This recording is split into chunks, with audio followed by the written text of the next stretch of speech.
In these times of uncertainty, it's all the more important that we keep collaborating, informing, and inspiring each other, so that we can be smarter and better tomorrow. Welcome to the Pakhuis de Zwijger livecast.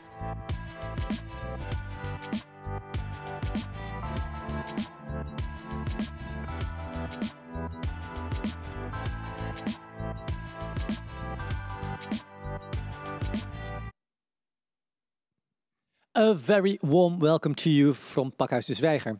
My name is Jurgen Chonnafong and I will be your moderator this afternoon for the 8th edition of We Make the City Reset from now on, according to Marije Vogelzang. In the past weeks, you could say that our world was turned upside down. The streets were empty and behind the seeming tranquility, there was a storm raging through our values and structures. But now, when life is slowly turning back to what we knew, is it possible to learn from what the past weeks have given us? Can we take the space to think about a complete reset? How can we restructure existing dysfunctional systems? Well, in this series, we will showcase the perspectives of a variety of thinkers who will reflect on this present-day situation. They will do that through the lens of their area of expertise, but always with an emphasis on the creative industry. Our main guest today is Marije Vogelzang, who of course is a 3D food philosopher. Later on in the program, she will be joined by Emilie Baltz, who is a food technologist, designer, and multimedia artist. If you would like to join us in our conversation, that is possible if you're watching us through Zoom. You could use the Q&A function to pose questions to the people on stage or through Zoom, and then we will ask them those questions that you posed. If you would like to have a chat amongst each other, that's also possible as well through the chat function in Zoom as well. Now, for our main guest, I would like to welcome Marije Vogelzang on stage. Marije, a warm welcome to you. Thank you. Hello. Thank you for joining us today. Just as a quick scan, how have you been surviving the past couple of weeks? It was a kind of a little ride, but I think it has been very fruitful. I think it was like being in the storm and then finding the eye of the storm. And in this eye of the storm, finding calmness, insight and clarity, which was very useful for me. Was that easy to do or was that a struggle? It actually was easy because I've been practicing focusing on my inner compass for quite a while. So I quite enjoyed knowing that in this situation I could find that stillness as well. Great. I would like to know a little bit more about that. We will talk about that a little bit later on. But another thing is that since you graduated from the Design Academy in Eindhoven in the year 2000, it was, right? You've been exploring the possibilities of food and design. But what I would like to know is, where does your fascination for food come from? I think my fascination for food came from that as a designer you can make like lots of things and mostly it's objects, and then I could use this material that I could just seduce you to put into your body, and that would become part of your body, and you might have emotional experiences with that or memories with that. And this is what fascinates me a lot about food, that it's such a tangible, such a emotional material. And almost personal, because it's the closest that you can get with food design that I can get to get design into my body. Yeah, yeah, it's closer than having sex. It stays in you. Now I've got visions now, but I will not elaborate on that. You work as an eating designer, but you call yourself a 3D food philosopher. What's the difference between those two? Well, I try to find this. I try to find this name that more or less reflects what I do. So I started as a designer working with food. So people would imply that I would be a food designer, but I'm more interested in the verb of eating. So it's like harvesting food or sharing food or digesting food. But my work started to trend more towards also thinking about food and what it means, but then making it tangible, making it interactive. So I never just think about things, I always make things that people can then engage with. And all these things are only platforms for other people to experience and then to start think about their own life and their own relationship with food. Yeah, it's not as much the taste that matters to you only, but also the cultural aspects of food, right? Yes, absolutely. So the taste obviously is super important because otherwise you can't use it as a communicating tool. Right. But the food itself, or this part where the food is being eaten, is just a small part of the whole experience. So sometimes the food can just be there for me to have people come together, or can just be there. It's kind of a portal to the world. It just opens up you as a human being in connection to the earth, or in connection to farmers, or in connection to rituals or culture or identity. So it's more a kind of glue between you and everything outside in the world. And that internal compass that you mentioned at the beginning of our conversation, what did you exercise in order to listen to that inner compass and to apply that in your work as well? Yeah, I think I've always applied it in my work, but in the last few years I've been actively trying to figure out, like, what are the systems below or underlying creative work. So I wasn't only looking at myself, but also at other designers or creative people who I see struggling with things. Mm-hmm. And then I think, wouldn't it be nice if you can actually find a way to create a balance between what you do in your life and what you do in your creative work, so you don't feel that you're overflowing with things, and that you can actually master that and use your creative skills to the fullest, instead of thinking that it's some kind of epiphany that sometimes happens to you, but you can now happen to it, more or less. You can master it almost. Yes, yeah, and I think that is just a system that you can train. Right. But many people are not aware of that, and I think that is kind of a shame. And you've been gathering pirates in the past couple of weeks. Yes, Tell me more about that. Gathering my army of pirates. So first I've been training with myself and understanding how this works, how you can balance your brain waves to find ways to deal with, well, a kind of chaotic world, and still find what you want and where you want to go. And now I became a certified teacher in a specific kind of meditation.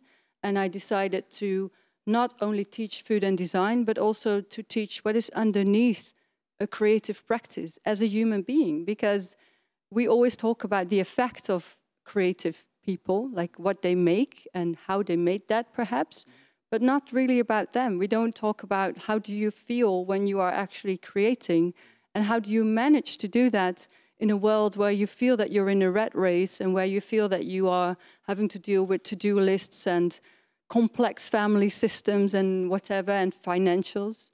So how can you actually do that? So that's why I started to call out for sensitive pirates. So people who know that they are badass creators, like they know that, but they also, because they are so sensitive for beauty or for any artistic reality, they might sometimes also be sensitive for stress or overwhelm or anxiety. And those kind of people, I think, are really, I think it's really a waste that these people have to struggle with just like getting their life, grip on their life, while I think we have to help these people to focus on their creation, so that we can actually help the world to become more open to new creative thinking. So you offer creative tools in order to deal with all the other that hasn't got to do with the creative process, so the stress or the anxiety sometimes. You give them tools to deal with that? Yes, I give them tools not only to deal with that, but just to let go of that. So it's not an issue anymore. Right, very good. You've prepared a presentation as well, so I would like to give you the floor, and I'm very looking forward to your presentation. Thank you so much for now. Yeah, so I thought I have been working with food and design now for 20 years, and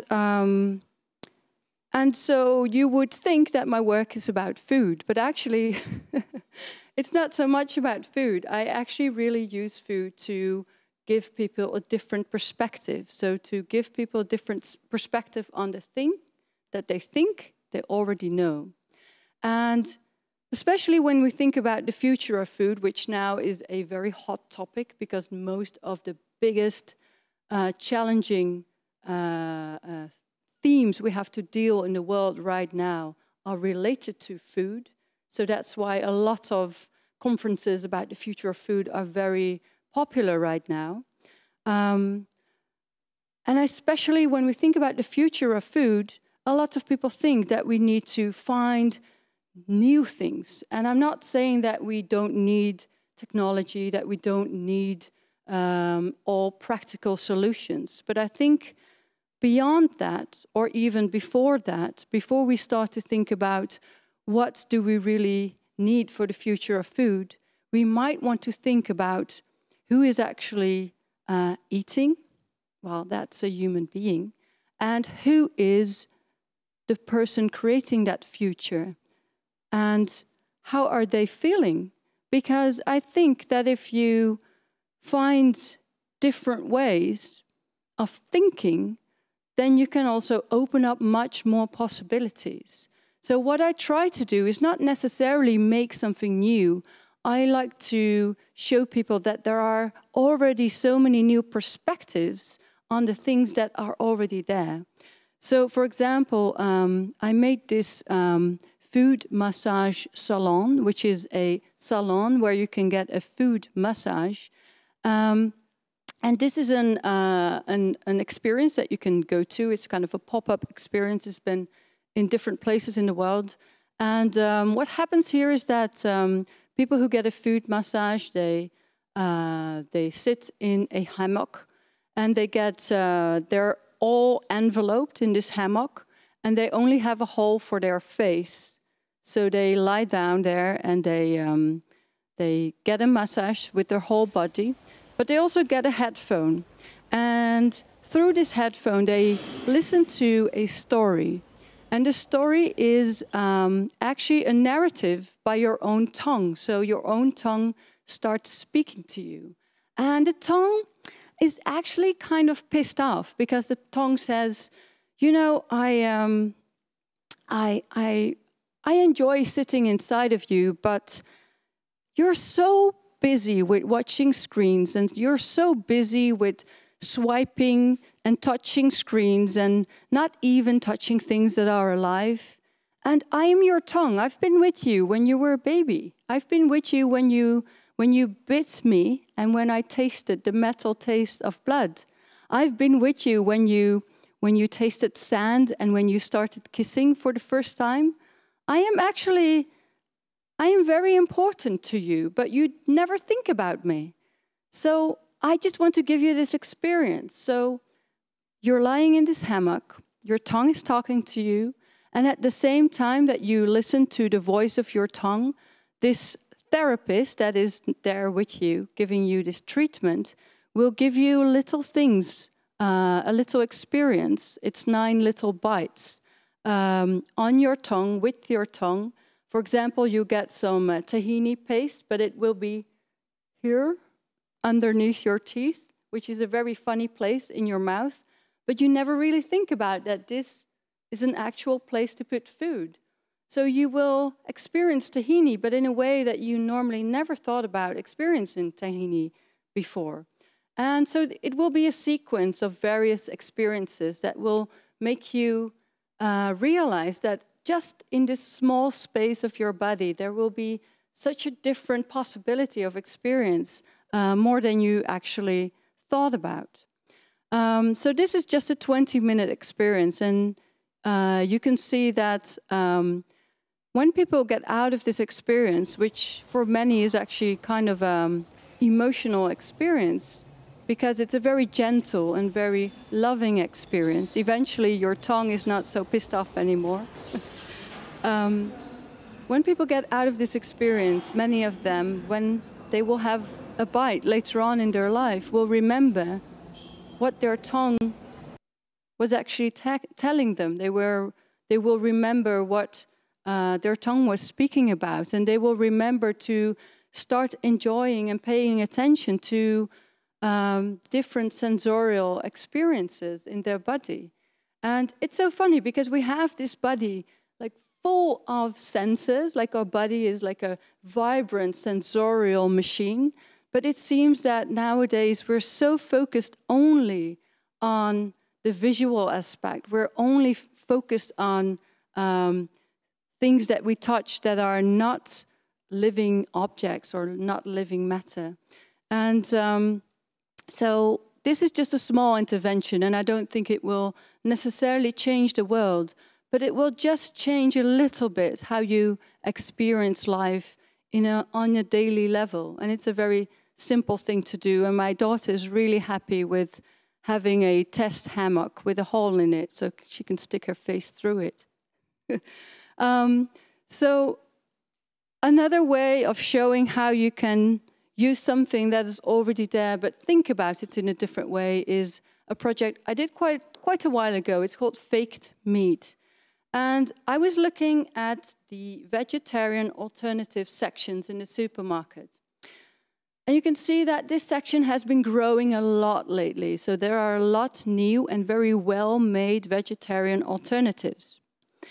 But even though the vegetarian alternatives are getting better and better, I still wonder, if you make a vegetarian alternative, it is an alternative to meat. So it makes sense that it looks like meat or that it has the bite of meat.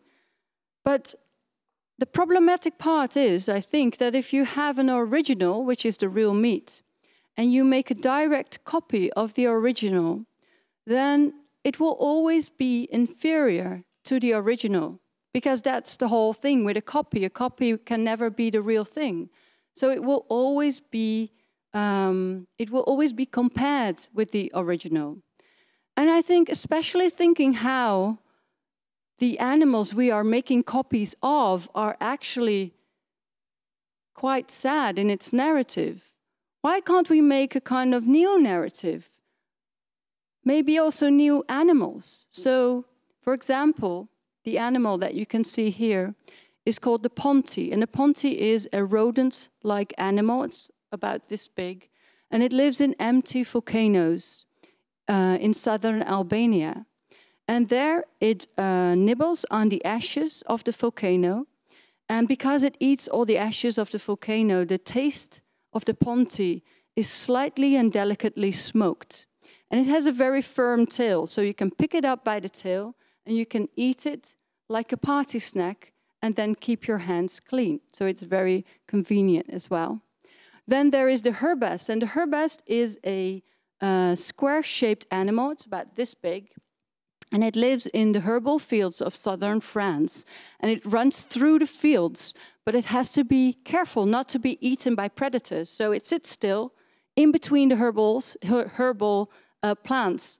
And its fur is overgrown with real herbs. So you can see that the stir-fry chops, which you can see here in the image, are already pre-seasoned because the herb fur is still attached to the stir-fried chops. So if you put them in your pan, you can just fry them and they're already pre-seasoned and you don't have to add any seasoning. And also this animal is square-shaped, which is really easy for transport and packaging. And everybody at the table will get an equal share, so it's a kind of pacifist meat. Then there is a vegetarian fish, which is called the bikyo. And the bikyo is a fish which lives in the shallow waters of Japan. And there it feeds itself on the seaweed that grows there. And because it eats so much seaweed, it has a very high level of antioxidants. So the real connoisseurs can see that it has these beautiful green stripes in the fish meat. And this is a signifier of a high level of antioxidants.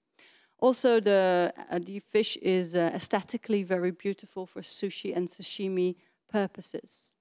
And you can't really find like a vegetarian fish fillet in the shop yet.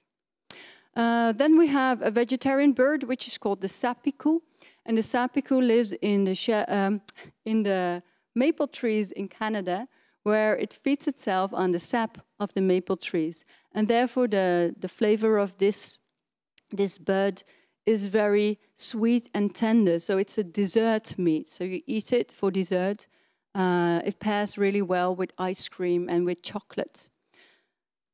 So what you saw here were prototypes. They were made from marzipan, but we also collaborate sometimes with a producer of actual vegetarian protein structure, and then make the ponti, and then people can actually taste what a ponti tastes like. So this is the volcano animal. So another project that I want to share, just to show how you don't necessarily have to create new things, but create new thoughts, is a project I did with my daughter, my oldest daughter, when she was about 3 years old. And even though she was a lovely, and she still is a lovely, a lovely little girl, well, she's very big now, she did not want to eat her vegetables at all. And there were two things. First of all, I read in a research that you have to taste something 7 times before you will accept a new flavor. It's like learning a new language. You just have to repeat and repeat and repeat. And this also counts for adults. That was one thing. But I also noticed that when she was sitting at the dining table and she knew that we were going to have dinner, she would already start to resist. So for her, it was a kind of way of pressuring me, because she knew that this is, like the dining table, it's the war zone. Now the fun is going to start. If I keep my mouth shut, then my mom will be really funny. And I'm in charge of the situation. I think it's quite a nice attitude, but not when you're a mom and you want your kid to eat vegetables. So I decided to create this different situation, not on my dining table at home, but I took her with her friends from the daycare to my studio. And we had this table full of vegetables. And I told them we're going to do a veggie bling bling workshop.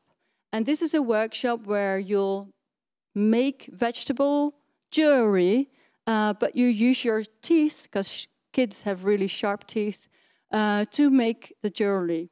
And so what happened was that all of them knew that they were playing, they weren't eating, there was no dining table, we were in a design studio, they were just nibbling, but none of them actually spit out the vegetable. So they were eating, and they were tasting, and they were tasting, and they were playing, and they were making really funny jewelry pieces, and they were swallowing all the food.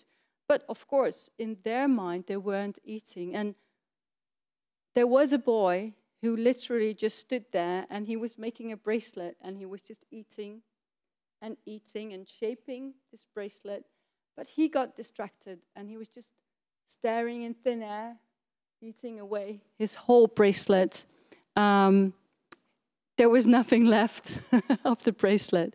And so it was very interesting to see that afterwards, even though obviously they didn't suddenly taste or accept all vegetables, they were much more open to trying new vegetables and to trying new things out, because the friction was taken away. So I think, especially when we think about the future of food, but to think about what creativity brings to the world in general, I think it's so important to also look at what's there already, not necessarily always have to create something new, but to also see, like, how do we really behave? How can we use our imagination? How can we actually address this, what we have inside us? Because if you read a book, you can just have a little square-shaped object in your hand opening up, and there are black printed symbols on sheets of paper. It's really nothing. But once you can read, then the book can make you cry. The book can make you laugh. The book can make you even fall in love. And I think this ability that humans have to use imagination and to feel emotionally connected to their imagination or others' imagination is a very powerful tool that we can use to shape our future. Thank you so much. Thank you. And it helps give us new insights. And if I'm correct, a great objective of your work is about creating new meaning or connecting meaning and purpose to each other. And especially the example that you gave with the kids, you know, having the meaning of creating jewelry and not having the purpose to have them eat food. That was amazing. So thank you so much for that. But what, in your experience, can we take away from this past period? Because of the COVID-19 pandemic, we were forced to reevaluate our, you know, sense of purpose almost, or the meaning of what we do. Things are getting back to life again, or getting back to what we used to know again.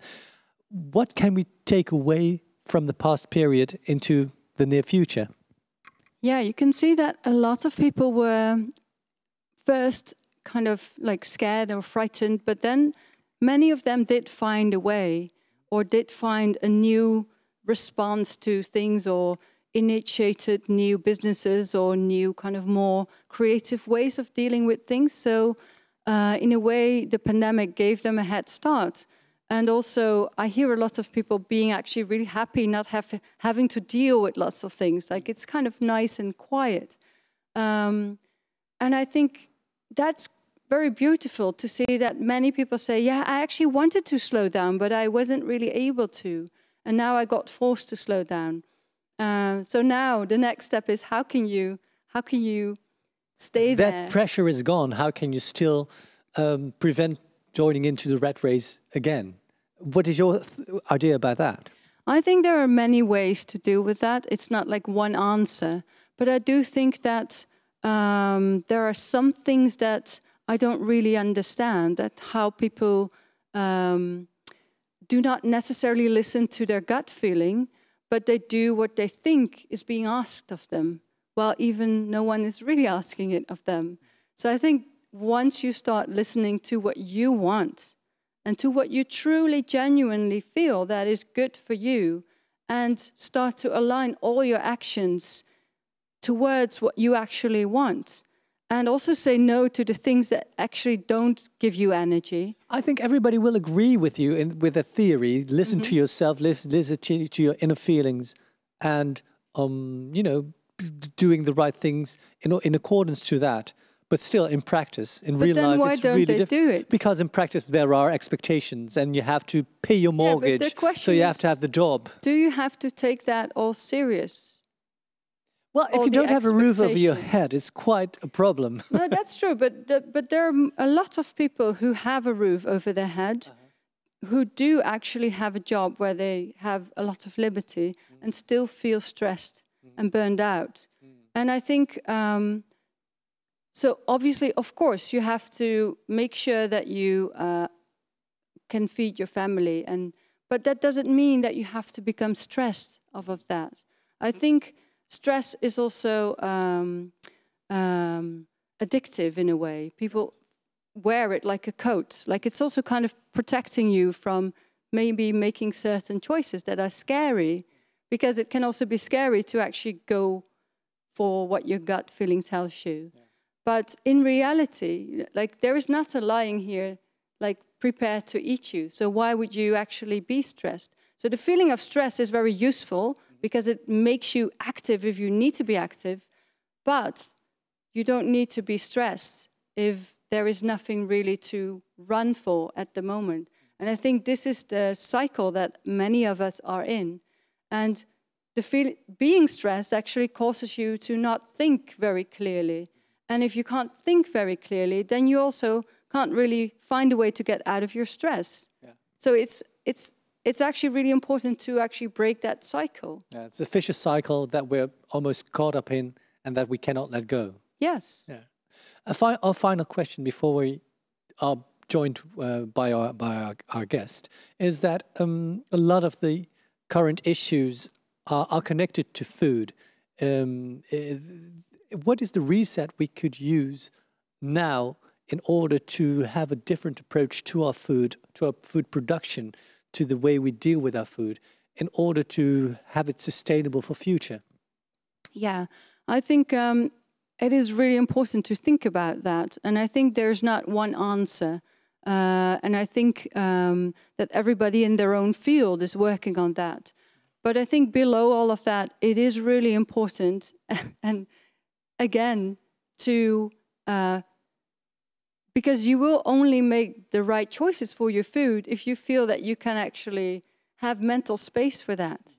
So again, there, I think if you are running to actually go to your work, to do your job, to get your children fed, to make ends meet, then how can you expect people to change their food habits? How can you expect people who are just feeling overwhelmed and full of anxiety, how can you expect them to change their behavior or their relationship with food? So I think first we need to make sure that people feel that they have this mental space. And then I'm not even saying that we all should suddenly start cooking every day organic food. I think if you right now, today, the next meal you have, sit down with your food, and if you would just ask your food, hey food, you're going to be inside my belly. Where did you come from, and what are you going to do inside of me? And how do you sound when you talk with me?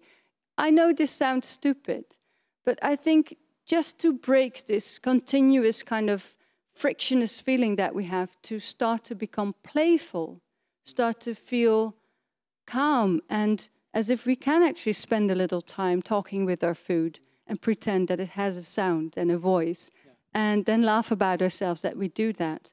I think actually that's where you start a change. And am I correct that a conversation with your food is not the purpose, to have like a conversation with your food, but the purpose is to understand better where the food came from and what it does in your body, and to create a bigger awareness? Well, the purpose is to actually allow yourself to do that. Because I know that you can find on the label where the food came from, and you can see lots of like information, but it's not about information.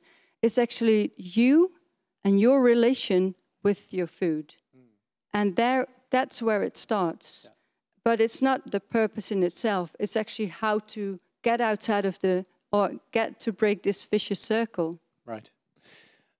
You've invited Emilie Baltz to join into our conversation. Can you explain us why you invited her? Yeah, I invited Emilie Baltz because I know her work for a long time. I think in a way our work is connected but also very different. And I met Emilie, I think about 3 years ago in New York. And I really appreciate her professionally, but also as a human being, because I really enjoy how she uses her work, which is very playful and kind of absurd, but with a very serious underlying serious playfulness. So the absurdity is there for a reason, even though it might seem not there at first glance. I think it is so important that she actually makes people or seduces people to act and behave differently than what they thought they would ever do. Great. Like we said, Emilie Baltz, who's a food technologist, designer and a multimedia artist, will join us shortly. But here's an introductory film.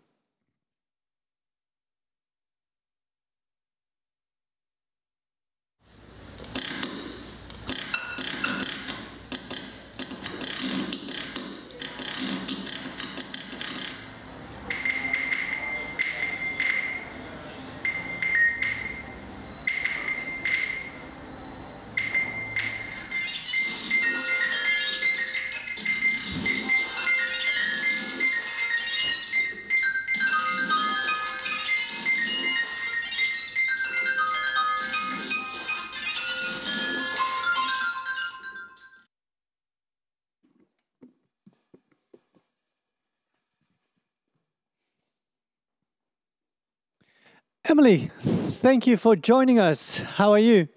Oh, I am well. I'm glad to see all of you and so excited to be here. Thank you.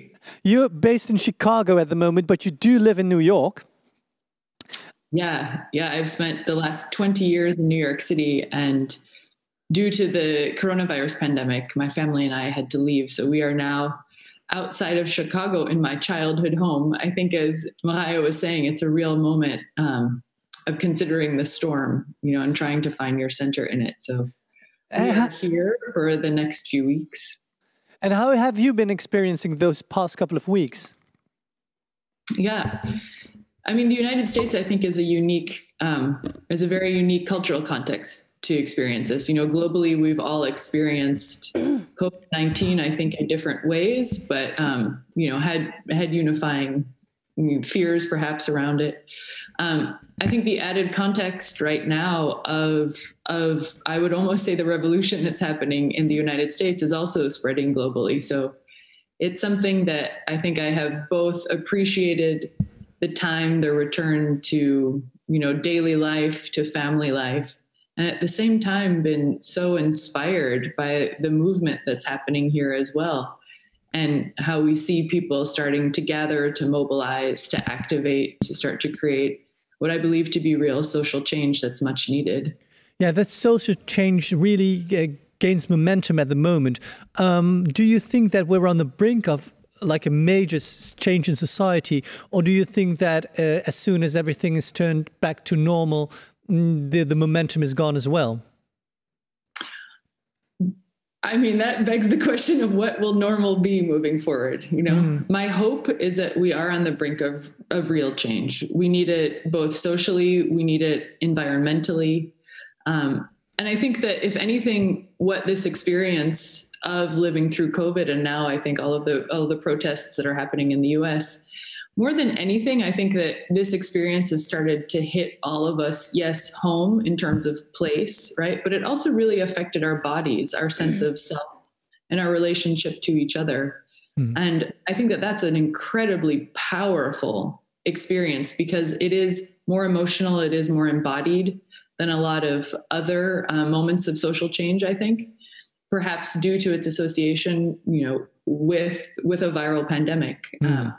And so my hope is that actually takes us forward faster, more powerfully than it has in the past, so we can experience this. Something that in my own work I'm very passionate about is looking at design through the lens of the human body and how we can use design and the senses to embody human experiences, because I think that's one of the most powerful ways to create change, as I said, in our individual lives, but also in our communities and in our culture. Right. We will talk a little bit more about your work a little later on. But what is your reaction to the presentation Marije just gave us? Oh, I'm such a fan. So I think I echo the introduction to me. I'm also always really touched by Marije's work because I think it achieves this beautiful simplicity, that uses fundamental materials like food and then brings these delightful provocations, I would call them, to ask us to see our everyday in totally new ways, right? Using the body, using acts of play.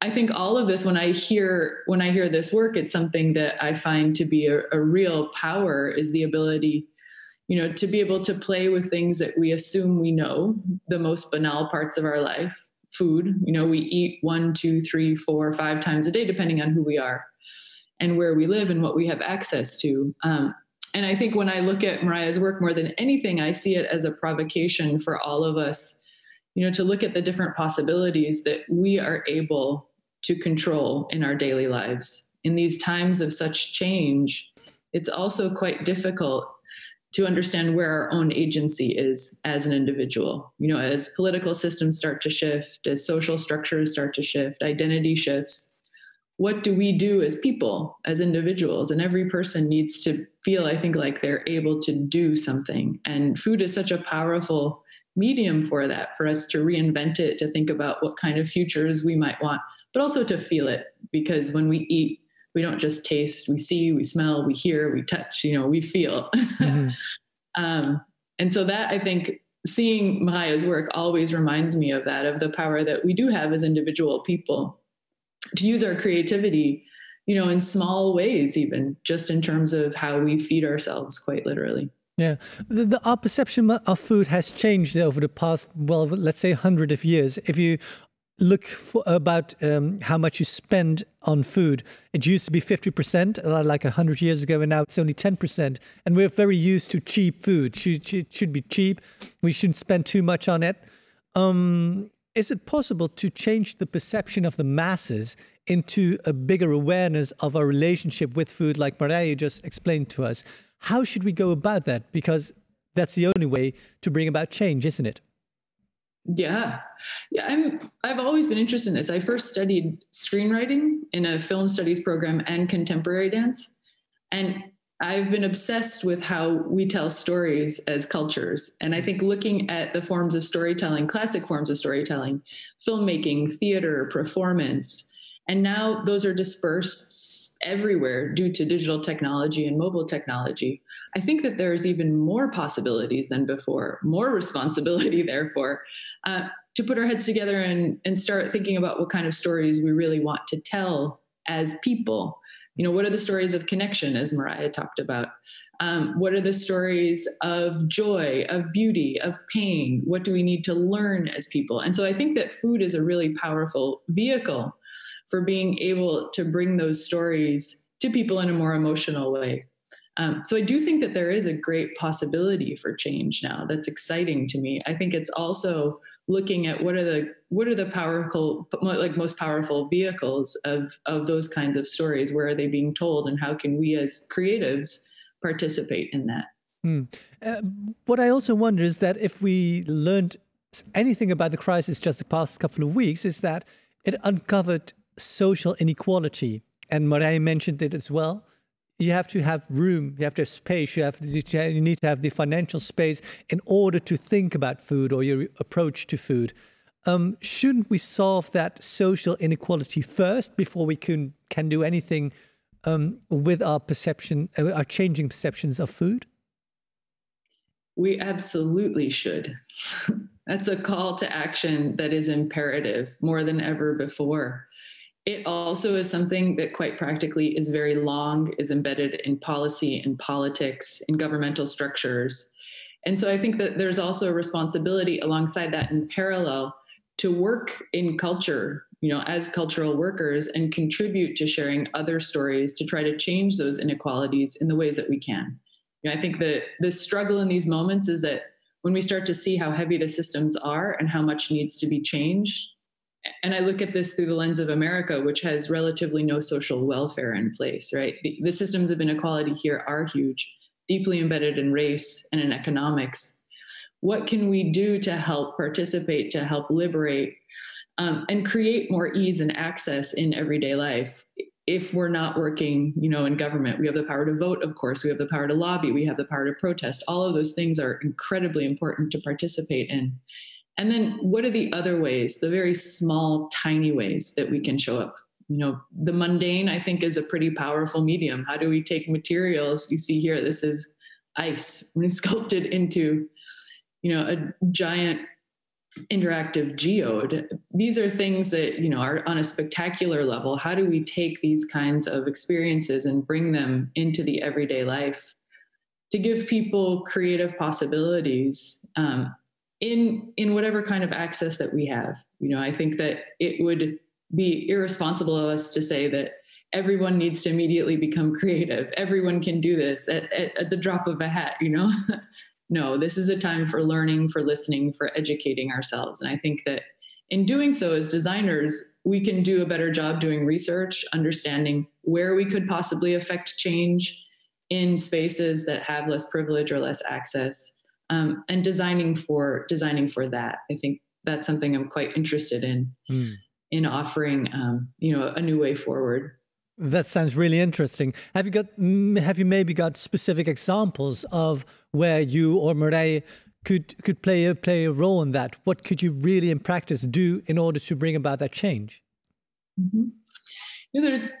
I think there's so many possibilities. One of the fundamental materials that we share as practitioners is the material of food. you know, and I think that looking at the way, specifically this beautiful project that Marije shared of the bling bling vegetable workshop, you know, also being a mother myself, you start to understand what trying to feed young children does to your psychological and emotional state, and therefore what it does to your relationships, you know.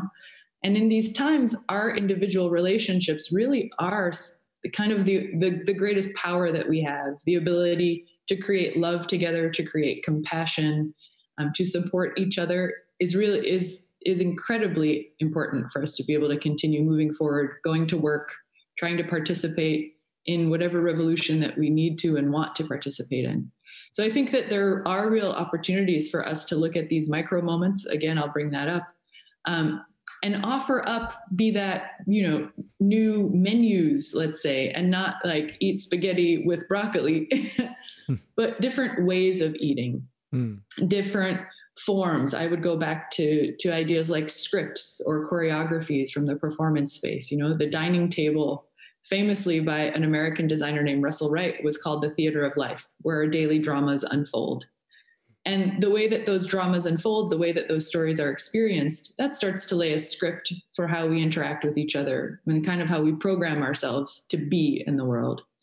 And that as a, you know, a really high level metaphor, I think also has real practical value if we look at it and say, okay, what if we were, instead of performing dramas, what if we were performing comedies? What if we would allow for moments of levity? What if suddenly we were able to offer up some kind of meal or dish that would take the weight off of a parent trying to feed a small child and give them some relief, give a child some relief. And in that space, allow us to connect and to create intimacy, to create playful relationships.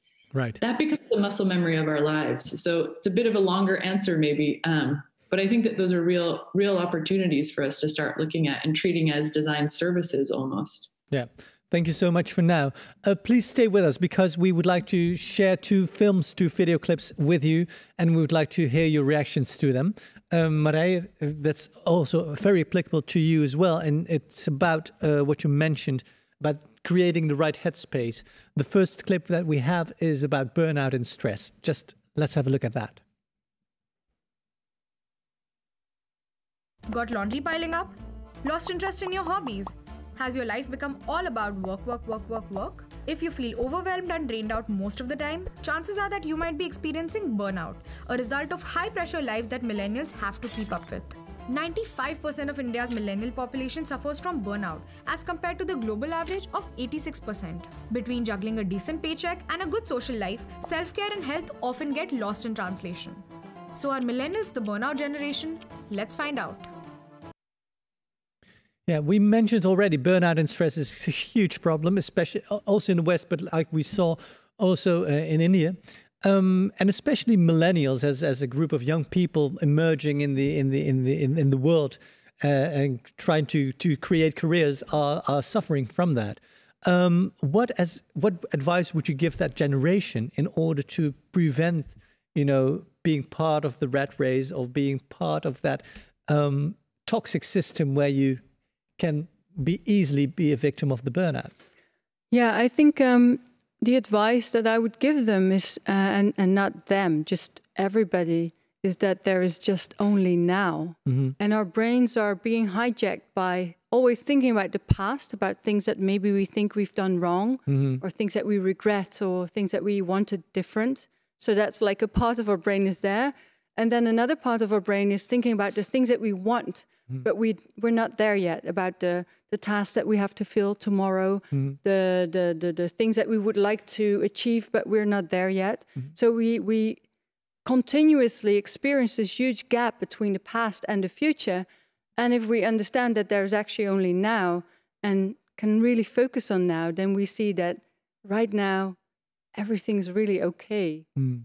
And if you feel that things are okay, you can breathe. And your brain has the ability to go to alpha brain waves or theta brain waves.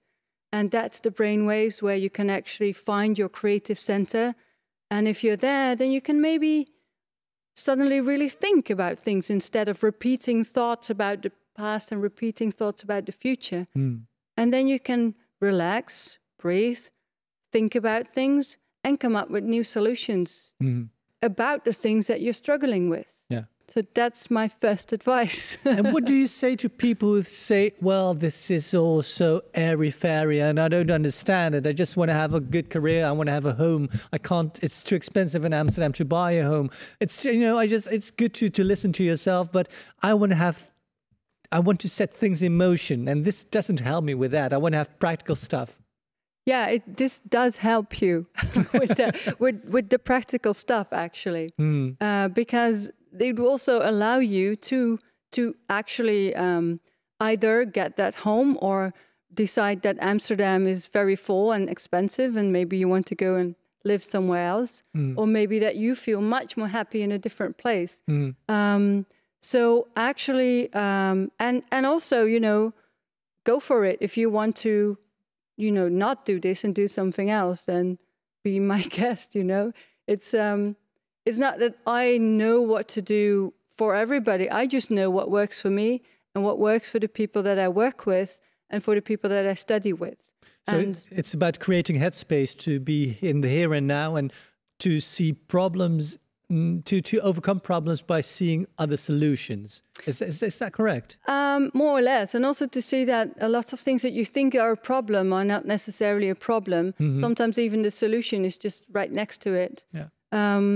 So it can just give you, it can actually just make you playful and like see things in a light way. Yeah.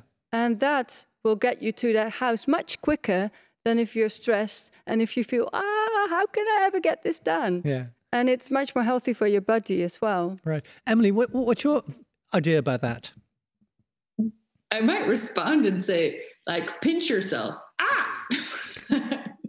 You know, I think I agree with Marije that there's an incredible need to recenter ourselves and to be in the present. Digital technology, specifically mobile technology, has put us into these behaviors of constant alert, right? Our bodies are in survival. We're worried that chemically does just insanity for all of our stress levels. And then I think a lot about, well, how do we do this practically? Thinking our way through things personally is the hardest thing in the world for me to do. Like, the brain and the body are also connected. So when I say pinch me, I think also of all of the kind of exercises, bodily tricks that we can do and practice. Play is a form of movement. It's not a form of fun. So when we talk about playing, we also talk about how do we move through something? How do we kind of rearrange the pieces, give new perspectives, reinvent, reimagine. Children do this naturally, beautifully, right? That's an old story. So I think a lot in these times, in terms of the stresses that we have around us, that the goal is to be present. And then the way into that is through moving our bodies, through playing, through poking. You know, there's all sorts of little tips and techniques. You can pinch inside of your hand. You can squeeze up your face, you know. The circus also is a great place to learn from in these moments. And in that, we loosen the muscle memory that's attached to the stress, that's attached to the way that we experience our lives. And we can see then that there might be a different road to take, I think, as Marije is saying. So I think of it a lot in terms of choreography and in terms of movement and how our bodies can also help support these kinds of new mental spaces. There's a reaction from Marije here. Yeah, and I think it's really wonderful because what you say is that play can take you there, but you can only play when you do not think about future or past. So just playing in itself can only happen in a state of being present. And so that is a really beautiful connection between these stages. And that actually does bring your brain into different brain waves. Yeah. Thank you so much. There's another clip I would like to share with you, and that's about the power of imagination. It's a clip from The Reinvention of Normal. Let's have a look.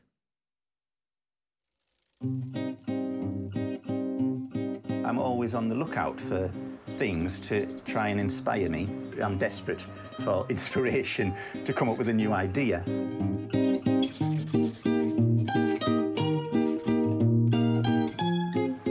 know, I was thinking, would it be strange if what you heard in your right ear was sounds that came from that direction over there. Toothbrush maracas. An umbrella with plant pots. Teacup cooling fan. This ball is actually the Battle of Waterloo.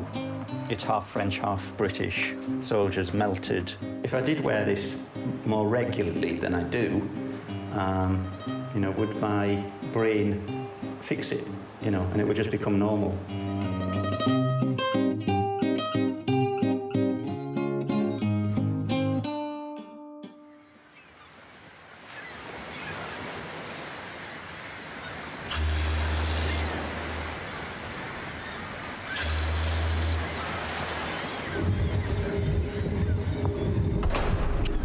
Shy children do a lot of work in their heads, you know.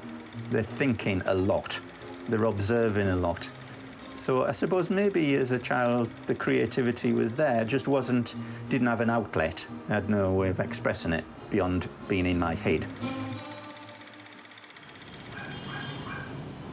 Well, I couldn't really understand it. It was sort of crazy, you know, crazy ideas. But that's how Dominic is, isn't he? Just these wonderful ideas. I wouldn't call them crazy. I would say they're more imaginative. Imaginative. Well, that's what I mean. And just off the wall, which I've always said that that's life, rather than walk on this straight, just go straight off the wall and do things. I've always encouraged him to do that. And he's seen it demonstrated. And it comes out in his thinking and in his work. It's wonderful. We just saw the work of Dominic Wilcox, and I think he's the ultimate example of the playfulness we just mentioned. But how can we incorporate the playfulness more in our society? Because it's quite serious all. And how can we make sure that that playfulness is an integral part of our society? Marije, have you got an idea about that? Well, I can react to that linking back to Emilie as well. By just starting really small, like you don't have to suddenly do really crazy things, but... the micro movements. Yeah, sometimes I try to do like different things a couple of times a week. So I walk backwards to the train, or I take on a different accent speaking to someone, or How do people react to that? Because I think a lot of people don't really realize, or they think I'm kind of nuts. So sometimes I go to meetings barefoot. But it's really to actually train myself to realize, why do we actually get scared by these kind of ideas? Because we get scared because people react and judge us by the actions that you do. Yeah. So to prevent them from judging us, I think that's quite important in society to... And I think this is crucial what you say now, because...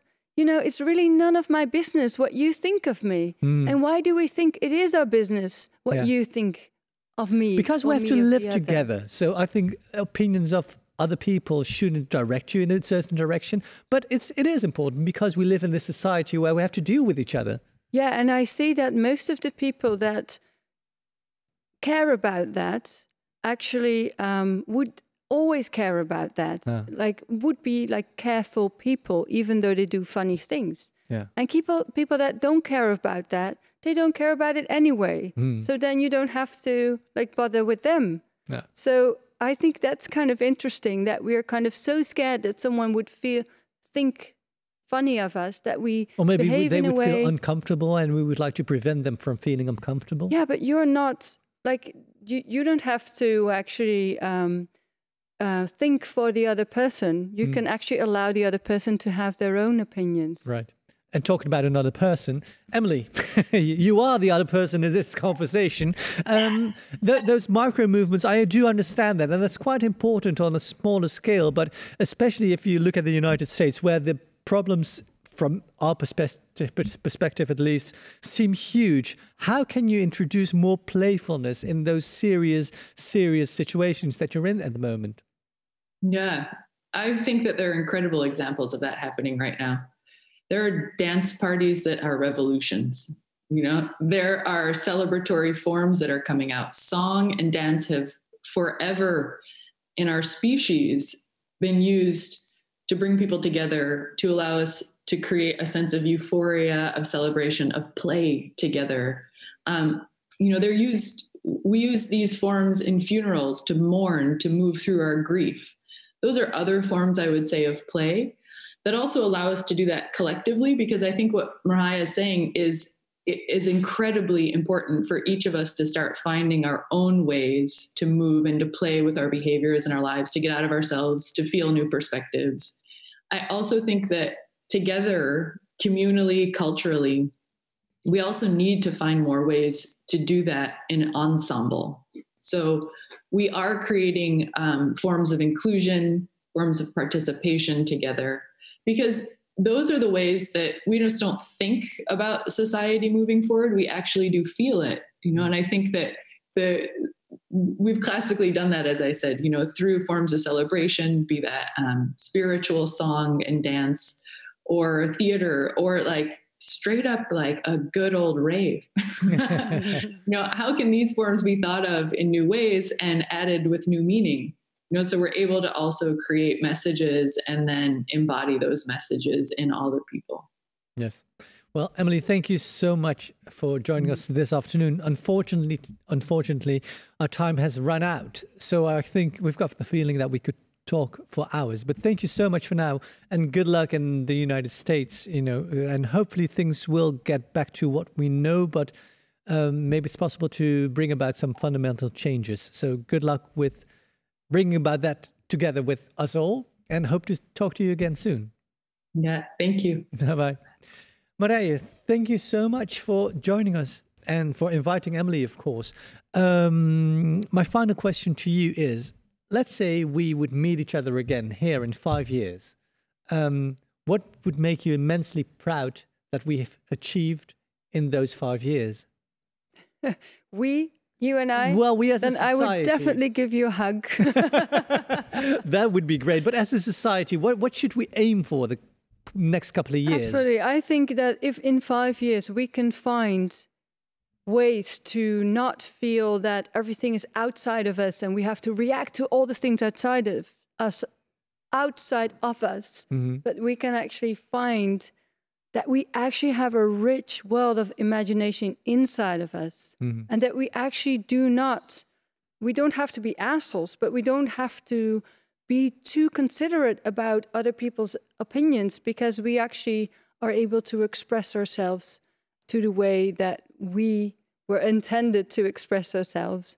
I think that would actually bring a huge contribution to the world. Yeah, I hope that we are able to achieve at least part of it, to think more independently without being antisocial, but to create more space, more headspace in order to find new ways and to break vicious cycles that keep us captured. Well, just one last question. When are you more social? Are you more social when you're stressed, or are you more social when you're relaxed? Usually when I'm drunk. Yes. That's for next time then. That's for next time. No, that's not really. No, I'm more social when I'm relaxed. So that is absolutely true. Unfortunately, our time is up. Thank you so much for your contributions. And thank you so much for joining us. And we're looking forward to see you again next program. Please check the website of Pakhuis de Zwijger to see what other live casts there are. This week, every night, there's a new live cast. And we will be back when our main guest then will be Kees Klomp, and we will be joined by Eva Gladek. Please be there as well. And our final topic is, if you would like to make a contribution to the programs of Pakhuis de Zwijger in these, unsettling times, that is possible. If you go to the website www.dezwijger.nl/pay, there's a possibility to leave a financial contribution that will benefit the programs directly. Well, I hope to see you next time, and thank you for joining us. Bye-bye.